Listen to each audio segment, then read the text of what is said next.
All right, everyone. Today we're looking at graphing quadratics in the general form. That is y equal ax squared plus bx plus c. This is the standard parabola equation, but the coefficients a, b, and c tell us a lot about the shape and the position of the graph. So for example, if a is positive, the coefficient of x squared that is, then the parabola opens up, right? Smiley face. If a is less than 0 or negative, then parabola opens down, frowny face. For the width of the parabola, if the absolute value of a is between 0 and 1, like 1/2, 1/3, 2/5, etc., then the parabola is wider than the parent graph. When I say parent graph, I meant this, right? Y equal x squared. Very lean. If the absolute value of a is greater than 1, like 2, 3, 4, etc., then the parabola is narrower than the parent graph. It makes sense, right? It should grow faster, so it's narrow, skinnier. Now the vertex, I'm right here. I'm sorry, the vertex is for the x component. For the x component, it's going to be negative b over 2a. And once you found x, you just plug it into the function to find the y component. By the way, does negative b over 2a looks familiar to you? It comes from a quadratic formula, remember? And that determinant thing. So this part right here, it's come from the quadratic formula. The axis of symmetry, that is, the axis that kind of divide the graph into two equal halves. Of course, we don't see that, but we like to put it there just to determine the symmetry. It is x equal negative b over 2a. Please write x equal to, if you give me just negative b over 2a, it doesn't make any sense, right? It's the whole line, it's a function, it's the whole line. It should be equal something. To find the y-intercept, we set x equals 0 and solve for y. It makes sense, right? If it y-intercept, then I think of x and y as like width and height, right? If it y-intercept, I have no width, right? It's kind of collapsed to the y-axis. So x is 0, right? So you set x equals 0 and you solve for y. For the y-intercept, I have no height, right? It's kind of collapsed down to the x-axis, then the y is 0, and then I solve for x. Okay. All right. So the game plan for graphing is figure out if it opens up or down. Okay? Check if it's wide or narrow. Find the vertex and axis of symmetry. Find the intercepts. Plot the points and connect with a smooth parabola. All right, let's take a look at this example here. Graph the function f of x equal 2x squared minus 3x minus 5. So does the graph open up or down? I mean, I have to take a look at the value a, right? A here is 2. That is my a. So that is my a2. So it means it's positive. So what does that mean? It means it's open up. It's open upward. Right?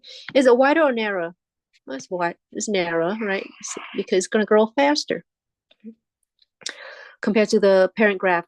State the vertex. The vertex is going to be x going to be equal to negative b over 2a, and all you got to do is just plug it in. Okay. So here b is negative 3, and a is 2, so equal to 3/4. Okay. Now I'm gonna find y, so y is gonna be so I'm just plugging 3/4 for that function. So 2 times something minus 3 times something, with this square right here, minus 5. So that's equal 3/4 here, right? Let me give you a happy ending. So negative 6.125.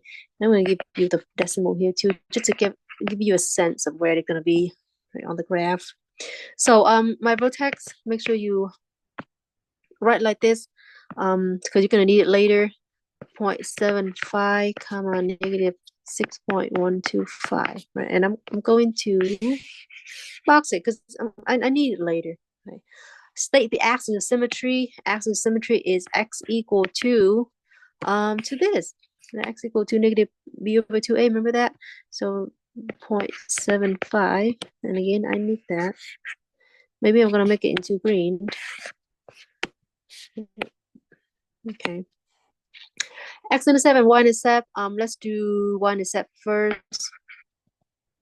Y-intercept. I'm gonna set x equals 0. Well, if x is 0, then the first two terms disappear, right? Just equals to -5. So y is -5. So 0, comma -5.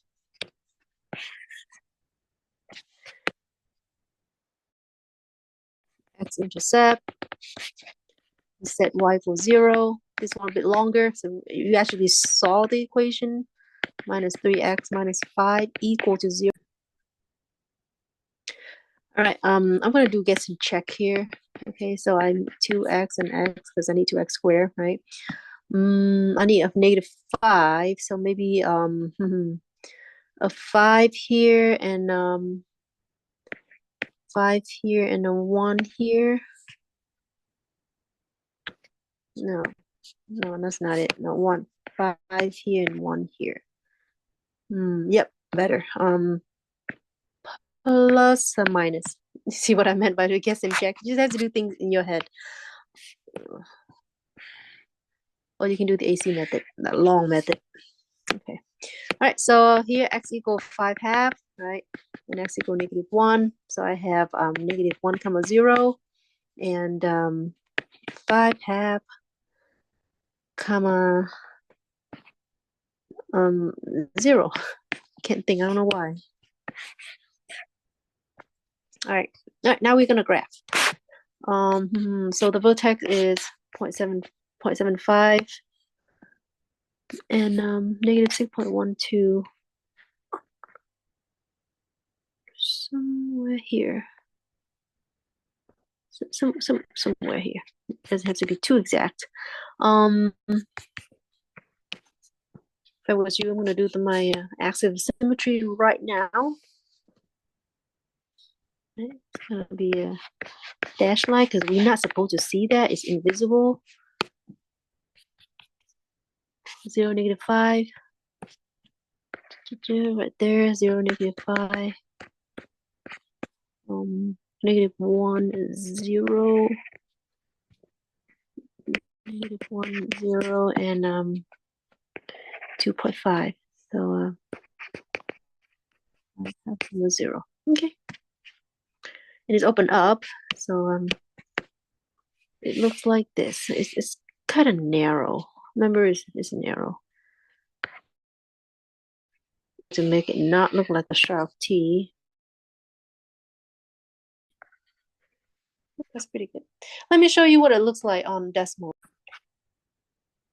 Here it is, right there. Here's my axis of symmetry. X equal 3/4. My x intercept, my 2x intercept, my 2y, my 1y intercept, and there is my vertex. Okay. All right.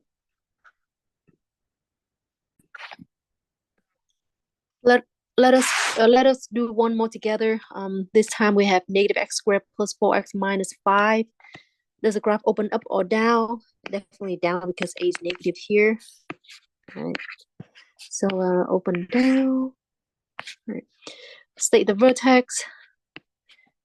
X equal, you should know the formula by now.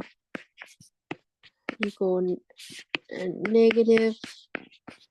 B is B is 4. 2 is -1. So -4 divided by -2 is 2. And y equal f of 2, right? Just plug in 2, 4. Actually, this is g, not f. G. I'm gonna do this so I don't make a mistake. I get nervous when I see negative sign. All right, 2, 2. So I got what do I have? -4 plus 8 minus 5, which is -1. Right, so 2 comma -1. State the x symmetry. This is easy. Just look at the x there. X equal 2. Make sure you remember to do x equal 2, right? Not just 2. X and y-intercept. Y-intercept. Set x equals 0. When x 0, what's y equal to? -5. So 0, -5.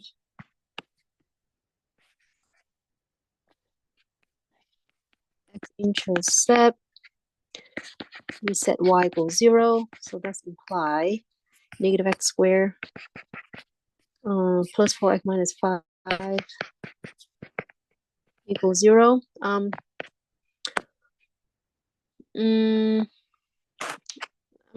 going to divide both side by -1, okay? Because I don't like the negative in front of x squared.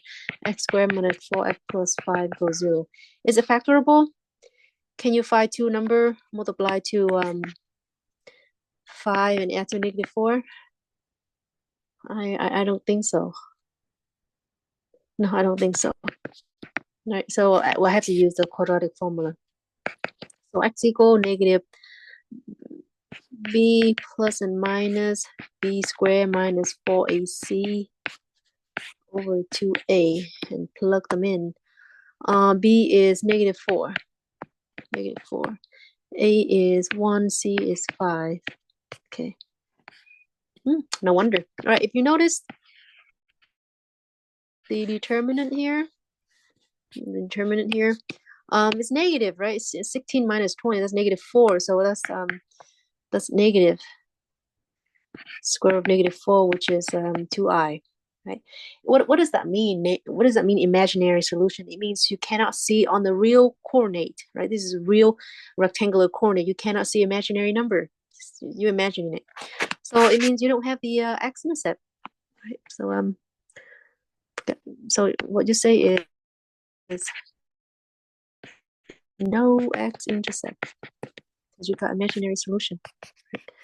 And now you graph them. Okay, I'll be right back. You don't have to waste time watching graphing this. Well, I'll show you on the. All right, there it is. As you can see, the graph stay below the x-axis, right? So that's why we don't have the x-intercept.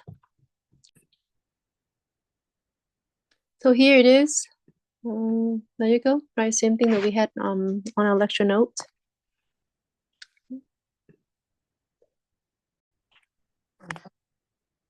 Determine minimum and maximum values of a quadratic function. When you look at the quadratic graph, you can see at the vertex point, that's where I determine the maximum and the minimum, right? If the parabola open up, we have a minimum. That. If the parabola open down, we have a maximum. So look at f of x equal to x squared minus 4x minus 3, because the coefficient of x squared is a equal to, let me use red. A equal to, this is greater than 0. So the parabola opened up. So we have a minimum. Okay, so like that. So we have a minimum. And what is the minimum and how do we find it? We're going to use the vertex formula. So because that's the minimum and maximum occur at vertex. Right? X equal negative b over 2a. Let me use black here. Try to keep up the color coding. All right, b is -4. A is 2, so 1. Right.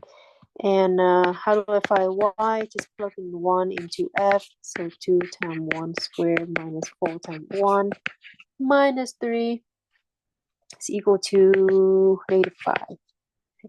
So the minimum values is -5 at x equal 1.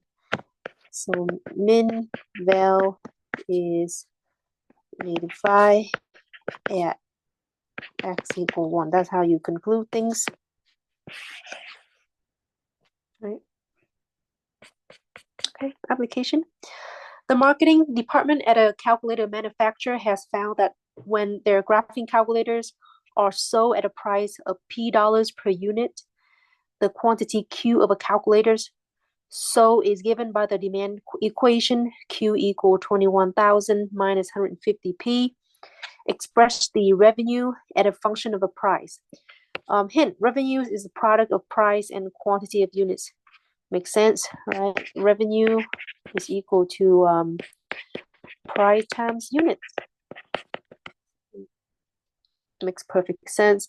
So R of P here is going to be P times Q. And what is Q? What is Q? Well, Q is, I'm going to replace Q with the blue thing there. Q is 21,000 minus 150P. That is my Q. And let's redistribute that. I have 150P squared plus 21,000P. As you can see, this is downward opening parabola, right? Because A is negative. So we have a maximum, right? We have a maximum. This is downward opening parabola. What unit price will maximize the revenue? Let me back my answer first. All right, again, use the vertex formula. So here, it's not X, it's P, right? It's a function of P, negative B over 2A.